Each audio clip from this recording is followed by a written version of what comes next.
la fonction de supérieur dans un couvent, dans un monastère, doit-elle être acceptée avec tremblement, avec crainte? La réponse est oui, manifestement.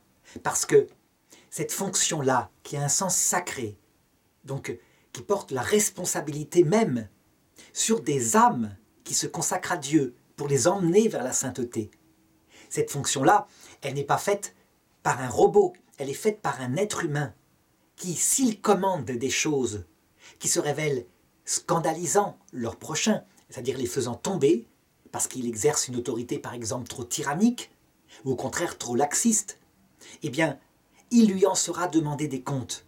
Ça veut dire que le supérieur n'est pas le Christ, il est un homme qui emploie, qui use, qui rentre dans une fonction qui est celle de représenter le Christ. Et donc il faut être conscient qu'il n'y a aucune protection infaillible dans les ordres qu'on donne. Même le pape, s'il est protégé par exemple infailliblement en ce qui concerne l'enseignement de la doctrine universelle du salut, le pape n'est pas du tout protégé en ce qui concerne ses décisions pastorales. Et le pape aussi, il lui sera demandé compte de la façon dont il a conduit le troupeau du Christ. Sachant cela, sachant les risques que c'est, on ne peut accepter cette tâche qu'avec tremblement. On sait comment la Sainte Vierge le dit.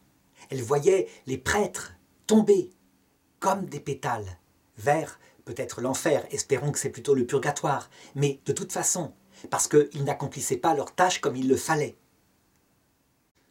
Cependant, je voudrais corriger cela. Ça pourrait être décourageant. Saint Paul dit aussi, c'est une noble fonction. Ça veut dire que parfois, même si notre humilité doit nous faire trembler devant une telle élection, parfois c'est notre charité qui doit nous pousser à l'accepter.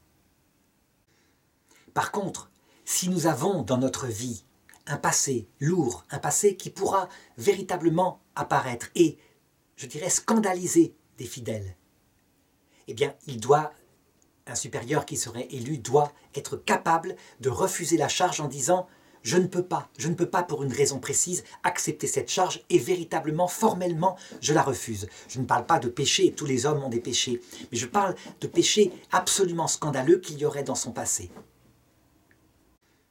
L'un de ces péchés scandaleux, c'est par exemple quelqu'un qui serait évêque, parce que c'est analogue finalement, et qui accepterait la charge, alors qu'il sait très bien qu'il a un passé, lointain peut-être, sans récidive peut-être, mais tout de même un passé lié à la pédophilie, aux agressions sexuelles. La charge d'évêque ne doit pas être acceptée dans ce cas-là, et c'est pareil pour n'importe quel supériorat. Le supérieur doit donc être loyal devant l'Église, devant Dieu, et donc refuser une charge lorsqu'il voit que manifestement, eh bien, cette fonction ne peut pas être portée par lui.